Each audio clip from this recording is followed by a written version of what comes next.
নমস্কার, স্বাগত আপনাকে অ্যাকাজ অ্যান্ড এম্বার্স চ্যানেলে, যেখানে শব্দেরা মিশে যায় অনুভূতির সুরে।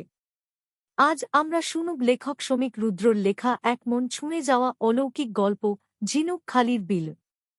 লেখক শ্রমিক রুদ্র তাঁর সাহিত্যযাত্রা শুরু করেছিলেন কবিতা দিয়ে, কিন্তু আজ গদ্যের জগতে তাঁর পদচালনা আরও স্বচ্ছন্দ, আরও আত্মবিশ্বাসী।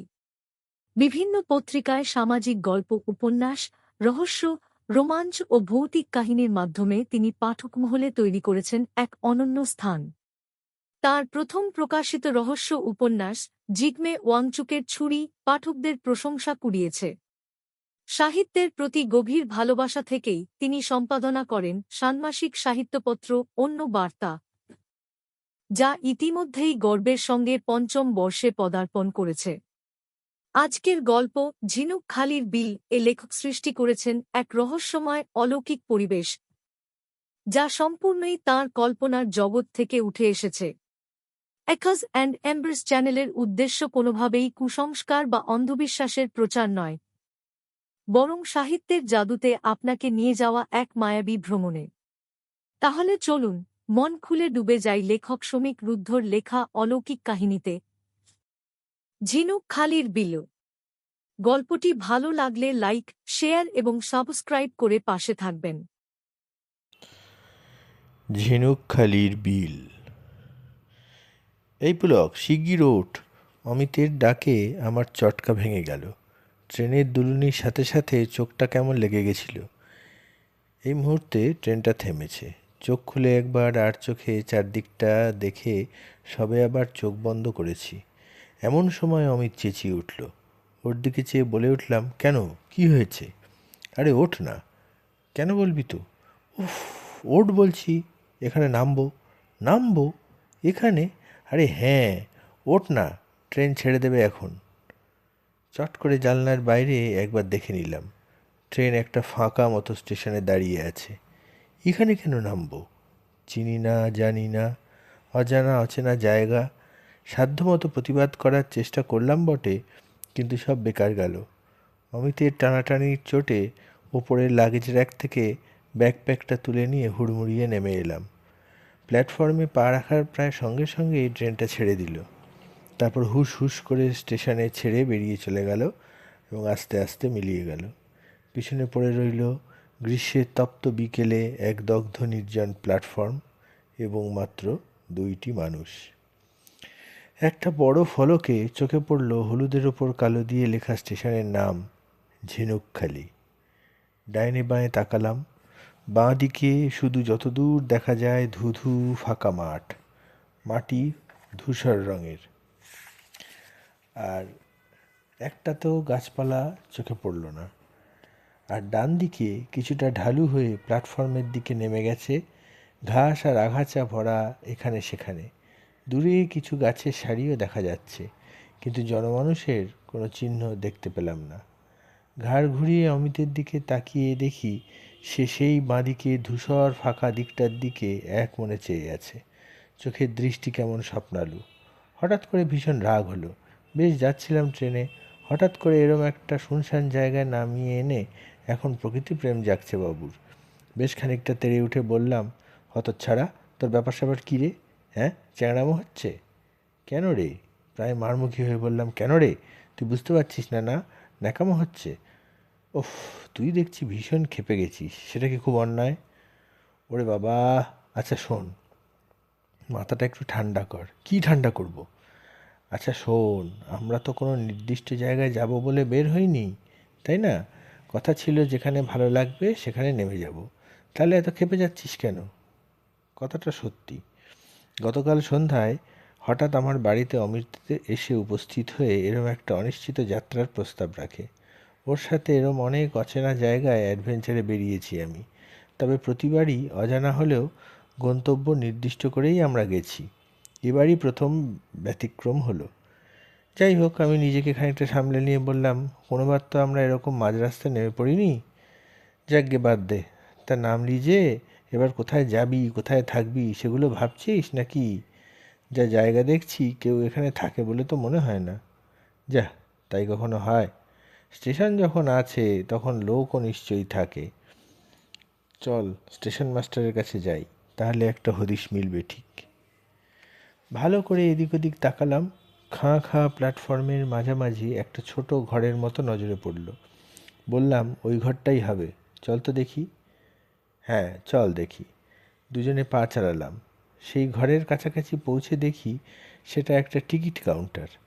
সামনে জানলার গ্রিল দেয়া, লোহার গ্রিল, আর জানলার নিচে একটা হাত গলাবার গোল গর্ত।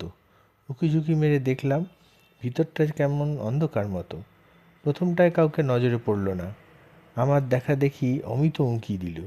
ডাকবো কি ডাকবো না ভাবছি, এমন সময় একটা গম্ভীর স্বর ভেসে এলো, আপনারা কি এই ট্রেনে এলেন? খানিক চমকে উঠে ভাবছি আওয়াজটা কোন দিক থেকে এলো। তখনই আবার শুনতে পেলাম সেই গলা, খুঁজে পাচ্ছেন না বুঝি? এই যে এদিকে।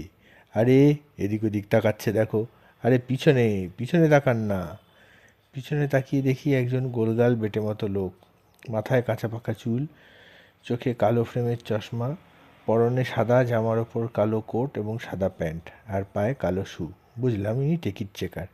আমি সাত তাড়াতাড়ি জিজ্ঞেস করলাম, হ্যাঁ এই ট্রেনে নামলাম, টিকিট আছে। এই অমিত, ওনাকে টিকিট দেখা। আরে শুনুন না, এই এলাকায় লোকজন ঘরবাড়ি কিছু নেই?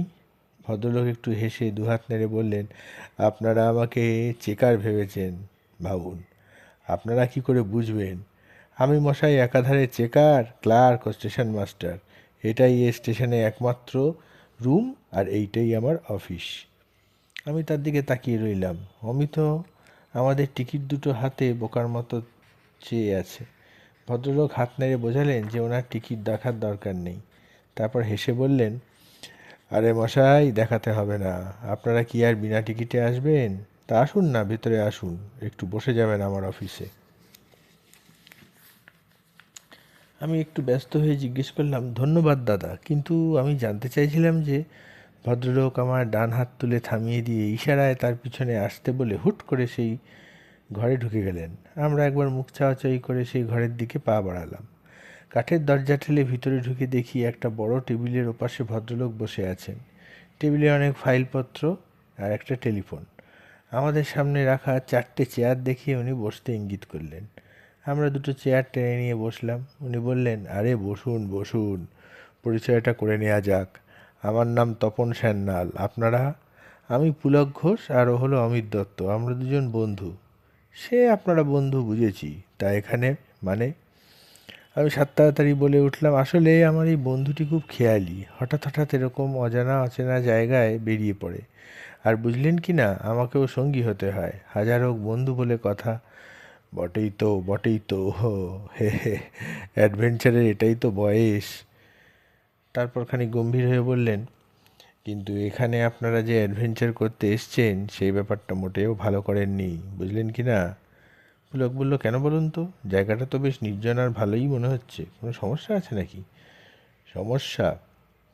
না মানে সেরকম সমস্যা কিছু নেই আর কি। তা আপনারা এখন যাবেন কোথায়? অমিত বলল, সেভাবে কিছু ঠিক করা নেই, আমরা এই জায়গাটায় কোনো দিন আসিনি, কোথাও একটা যাব বলে ট্রেনে চেপে বসেছিলাম। তারপর হঠাৎ করে জায়গাটা পছন্দ হওয়ায় নেমে পড়লাম। তপনবাবু কিছুক্ষণ হাঁ করে অমিতের দিকে তাকিয়ে রইলেন। আমি ব্যাপারটা সহজ করতে বললাম, আসলে আমার বন্ধুটির প্যারানর্মাল বিষয়ে উৎসাহ আছে, সেজন্য এদিক ওদিক ঘুরে বেড়ায়, আর মাঝে মাঝে আমি ওর সঙ্গী হই, এই আর কি। তপনবাবু হাঁ করা মুখ যেন আরও হাঁ হয়ে গেল। তারপর তিনি কিছুটা সামলে নিয়ে বললেন, প্যারানর্মাল? সেটা কি ব্যাপার?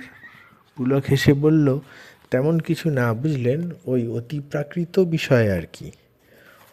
অতিপ্রাকৃত মানে ভূত? তা একরকম বলতে পারেন। মশাই, খেয়ে দেয়ে কাজ আছে? এটা একটা ঘাঁটাঘাঁটি করার জিনিস, আর কোনো উৎসাহ জাগাবার জিনিস পেলেন না? মানুষের তো বিভিন্ন বিষয় জানার ইচ্ছে থাকেই, সে থাকুক, কিন্তু এটা কোনো ইয়ার্কির বিষয় নয়। আপনাদের ধারণাই নেই। কি বলছেন? আমি অনেক তথাকথিত ভৌতিক জায়গায় গিয়েছি, রাতেও থেকেছি, কিছু পাননি তাই তো? পাইনি একেবারে তা বলা যাবে না, অনুভব করেছি, তবে ভয়ঙ্কর কোনো অভিজ্ঞতা সেরকম হয়নি। বুঝতে পেরেছি। তবে আপনারা যেখানে এসে পড়েছেন সেখানে আপনাদের আর কোনো আফসোস থাকবে বলে মনে হয় না। আমি চমকে উঠলাম, এ লোক বলে কি? তাড়াতাড়ি বললাম, মানে এখানে কি ভূতের উপদ্রব আছে নাকি? তপনবাবু আমার দিকে চেয়ে একটু হাসলেন, তারপর বললেন, আপনাদের বয়স কম, দেখার জানার অনেক কিছু বাকি আছে। অমিত জোরে হেসে উঠে বলল, বাহ, খুব ভালো। তা তেনাদের দেখা পাবো তো এখানে? অমিতবাবু তপনবাবু একটু গম্ভীর মুখে তাকালেন অমিতের দিকে, তারপর বললেন, আজ রাতে আমার ঘরে থাকুন, সব বলবো আপনাদের, তারপর বুঝবেন। আমি চারদিকে তাকিয়ে বললাম, কোথায় থাকবো, এই ঘরে? তপনবাবু এবারে হাসলেন, আরে না না, এই ঘরে কেন, আমার কোয়ার্টার আছে কাছেই, ওই যে ফাঁকা শুনশান দিকটা, ওই দিকেই।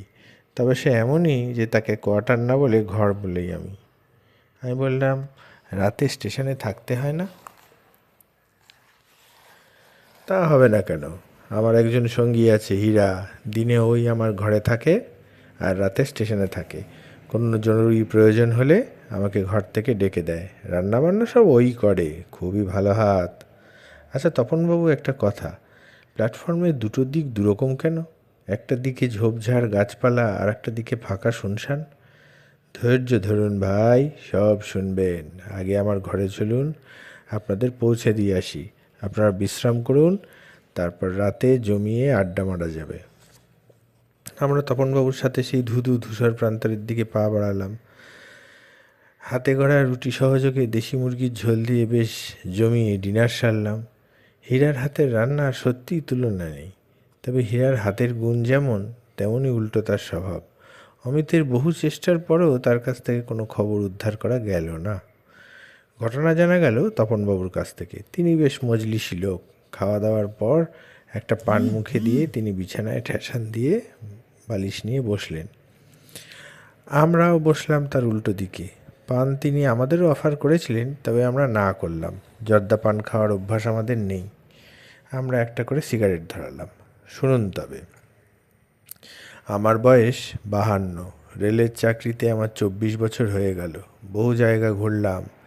এই শেষ বয়সে এসে বড় কর্তাদের কী দুর্মতি হলো, আমায় এ ধ্যারে ঝিনুকখালিতে এনে ফেলল। বাকি জীবনটা বোধহয় এখানেই কাটবে। কিছুক্ষণ চুপ করে থাকলেন তিনি, তারপর আবার বলতে শুরু করলেন, যাক, আমার কথা বাদ দিন, যেটা বলছিলাম সেটাই বলি। বছর 2-2.5 আগে আমি এখানে বদলি হয়ে আসি। এসে আপনাদের মতোই হতবাক হয়ে গিয়েছিলাম। যাই হোক, আগের যিনি স্টেশন মাস্টার ছিলেন তিনিই সব বন্দোবস্ত করে দেন। যে ঘরে তিনি থাকতেন সেই ঘরে এখন আমি থাকি। এই হীরা তাঁরই আবিষ্কার। বেশ মনে আছে, সারাদিনে চার্জ বুঝে নিয়ে রাতে খাওয়া দাওয়া সেরে এই খাটেই দুজনে বসেছিলাম। পরদিন সকালে উনি চলে যাবেন। ও হ্যাঁ, ওনার নামটা বলা হয়নি, ওনার নাম ছিল সুভাষ দাস। আমরা দুজনে প্রায় সমবয়সী। উনি বোধহয় 1-2 বছরের বড় হবেন। যাই হোক, আমরা বিভিন্ন বিষয়ে কথা বলছিলাম, পারিবারিক সাংসারিক কর্মক্ষেত্রের কথা। বেশ চলছিল আমাদের আড্ডা, বেশ জমাটি ভাব। সময় কথা দিয়ে চলে যাচ্ছে খেয়াল নেই। হঠাৎ করে একটা আর্ত চিৎকারে আমি চমকে উঠে বসলাম। সুভাষদাও দেখলাম স্থির হয়ে বসেছেন, চোখে মুখে একরাশ উদ্বেগ। বললাম, কি ব্যাপার সুভাষদা, এই কিসের চিৎকার? দাঁড়ান ভাই, এখন কোনো কথা বলবেন না, কোনো শব্দ করবেন না, যাই ঘটুক না কেন। আমি ব্যাপারটা ভালো বুঝতে না পেরে আবার জিজ্ঞেস করলাম, কোনো সমস্যা নাকি দাদা? জবাবে তিনি মুখে আঙুল দিয়ে দেখালেন, তার চোখ বিস্ফারিত। ওদিকে চিৎকারটা একবার হওয়ার পর বাকি সব নিস্তব্ধ, আর কোনো আওয়াজ নেই। ঘরের মধ্যে পিন পড়লেও শব্দ শোনা যাবে, এমন নিস্তব্ধতা। হঠাৎ খেয়াল করলাম একটা না একটা ঝিঝির ডাক শোনা যাচ্ছিল, সেটাও আর শোনা যাচ্ছে না। নিজের হার্টবিট যেন কানে শুনতে পাচ্ছিলাম।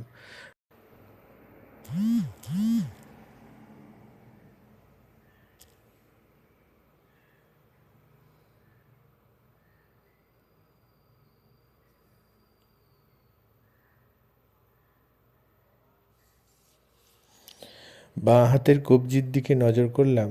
রাত 2:30। কতক্ষণ বসেছিলাম খেয়াল নেই। হঠাৎ একটা গুমগুম আওয়াজ কানে এলো, যেন একটা জলরাশি হঠাৎ বাঁধন হারা হয়ে ধেয়ে আসছে। আমি আবার সুভাষদার দিকে চোখ ফেরালাম। দেখলাম তার মুখে চরম আতঙ্ক আর চোখ বিস্ফারিত। সহজ ভাষায় বলতে গেলে তিনি ভীষণ ভয় পেয়েছেন।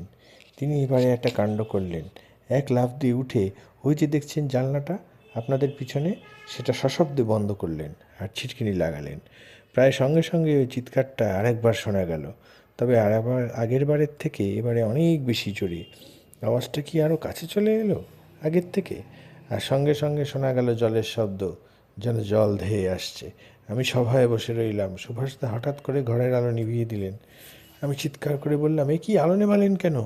সঙ্গে সঙ্গে কে যেন বন্ধ জানলাটার ওপর ঝাঁপিয়ে পড়ল। জানলাটা মড়মড় করে উঠল।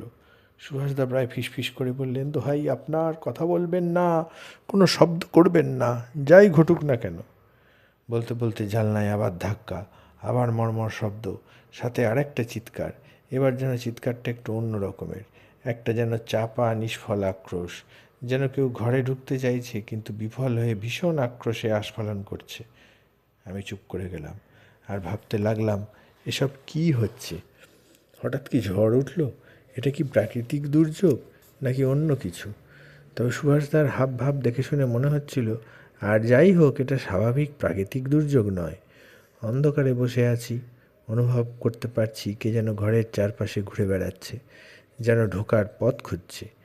আর আমার কেবলই মনে হতে লাগলো যে ওই বাইরের শক্তিটি যদি একবার ঘরে ঢুকতে পারে তবে সমূহ সর্বনাশ। প্রাণ হাতে করে অন্ধকারে বসে রইলাম। কতক্ষণ এভাবে বসে রইলাম জানি না। সুভাষদাকে দেখতে পাচ্ছি না, শুধু মনে হচ্ছে যে তিনি ঘরের মধ্যে উপস্থিত আছেন। হঠাৎ কানে তালা লাগানো একটা শব্দে বাজ পড়ল। পুরো বাড়িটাই যেন কেঁপে উঠল।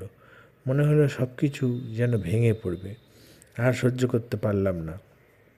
সাবধান করে দেয়া সত্ত্বেও আমার মুখ দিয়ে একটা আর্ত চিৎকার বেরিয়ে উঠল। সঙ্গে সঙ্গে একটা বিকট শব্দে জানলা এবং দরজা দড়াম করে খুলে গেল, আর ঘরের ভিতর একটা প্রবল শক্তি যেন ঝাঁপিয়ে পড়ল।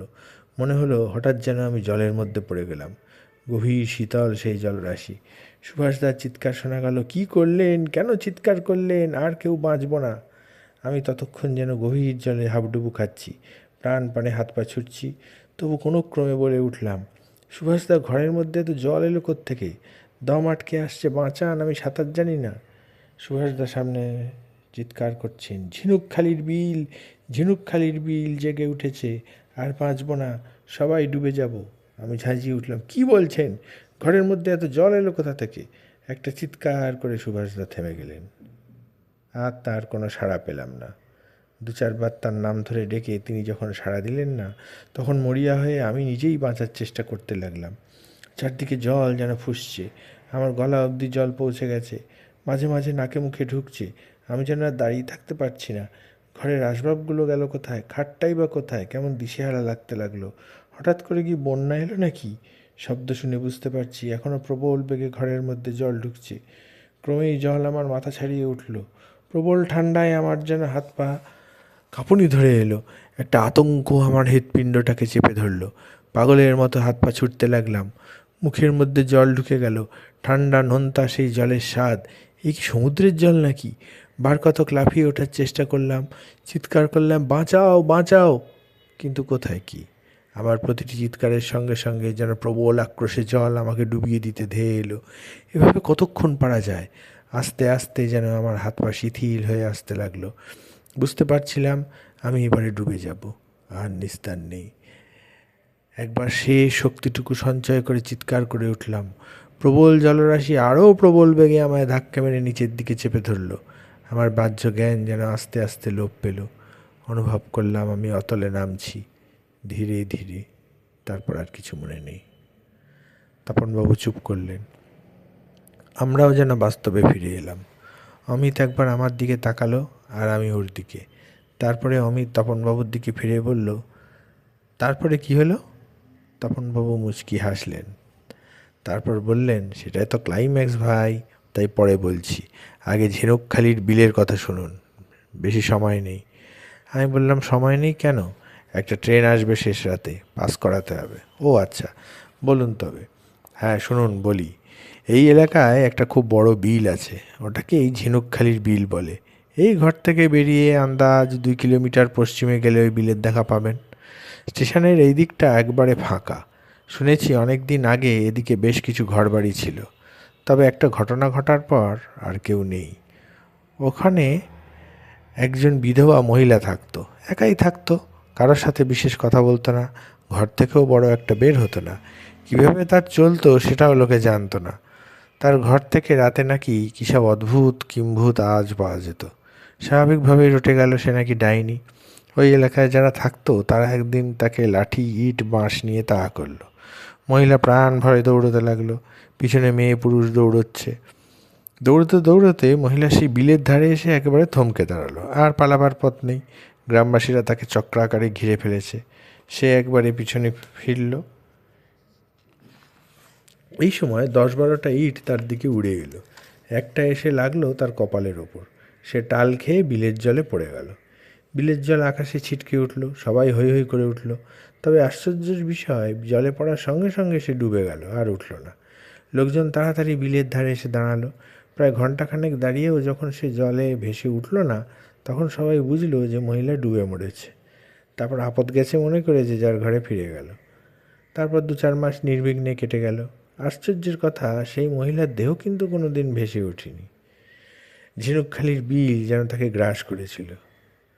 তারপরে হঠাৎ একদিন সকালে গ্রামশুদ্ধ লোক অদৃশ্য হয়ে গেল। আমি আর অমিত চমকে উঠলাম। অদৃশ্য হয়ে গেল মানে? অদৃশ্য হয়ে গেল মানে আবার কি? সকাল থেকে তাদের কাউকে আজ পর্যন্ত কেউ দেখেনি।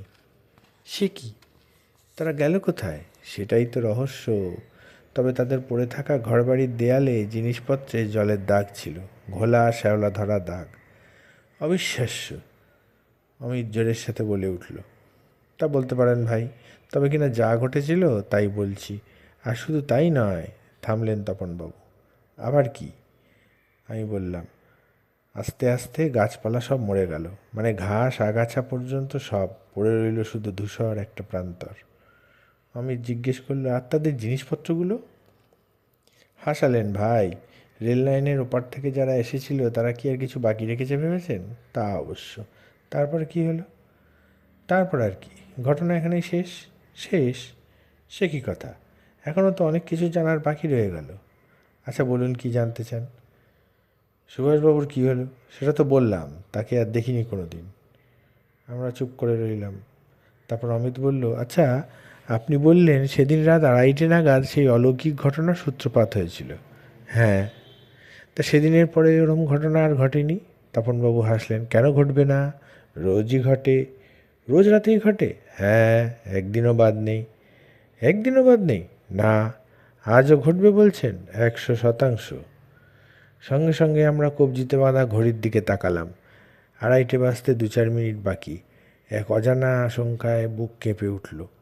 অমিতের নার্ভ বেশ শক্ত। সে মুখ তুলে প্রশ্ন করল, আচ্ছা, হীরা তো সে রাতে বাইরে ছিল, আর প্রতি রাতেই থাকে। ও কিছু দেখে না বা শোনে না? তপনবাবুর মুখে একটা মৃদু হাসি ছড়িয়ে পড়ল। কিন্তু তিনি জবাব দেওয়ার আগেই আমাদের পিছন দিকে সেই জানলা দিয়ে একটা আর্ত চিৎকার ভেসে উঠল। আমরা চমকে পিছন ফিরলাম। খোলা জানলার বাইরে নিকষ কালো অন্ধকার।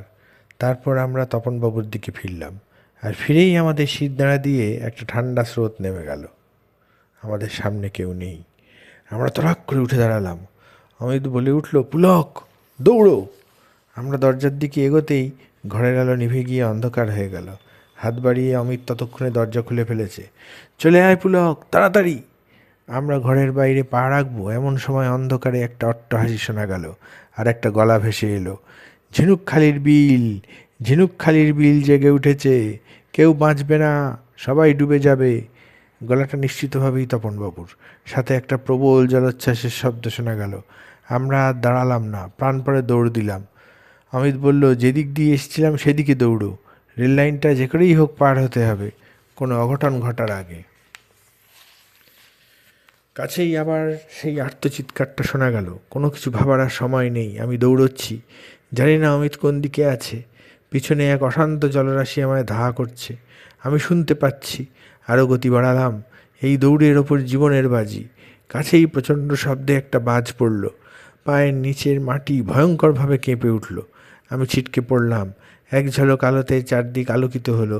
মাথা তুলে রেল লাইনটা দেখতে পেলাম। তারপরে আবার অন্ধকার। জলোচ্ছ্বাসের শব্দ ভেদ করে আবার শোনা গেল তপনবাবুর গমগমে আওয়াজ, ঝিনুকখালির বিল জেগে উঠেছে, কেউ বাঁচবে না, সবাই ডুবে যাবে, হা হা হা। সমস্ত শক্তি সঞ্চয় করে উঠে দাঁড়ালাম। রেল লাইনে যে করেই হোক পৌঁছতে হবে আমাকে। আমি ছুট লাগালাম। আমার সামনে ক্রমশ এগিয়ে আসছে রেল লাইন, আর পেছনে ছুটে আসছে অশান্ত ঝিনুকখালির বিল।